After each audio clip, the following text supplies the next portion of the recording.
Hey everyone and welcome back. I wanted to give you an update about my game. I've been working a lot on main menu and I've created a main menu screen and main menu design. And also I have decided on a name for a game. It's gonna be a Pigeon Struggles.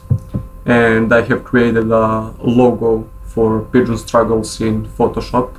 So let's have a look.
Main menu looks like this for now, and also I have created the difficulties, so if you go to play you can choose between hard and insane, and in hard there is undo button enabled and save game enabled, so basically you can save and load, and insane is pretty much impossible right now.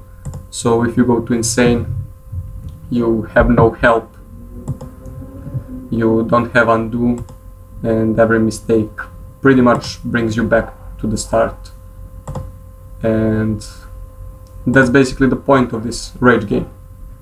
Again, thank you all so much for all the support you're giving me. I can't say this enough, but I enjoy so much doing these videos, and I will continue making on tutorials. You can request anything, any topic about Unity you want to cover, and I'll do it. So that's it. See ya.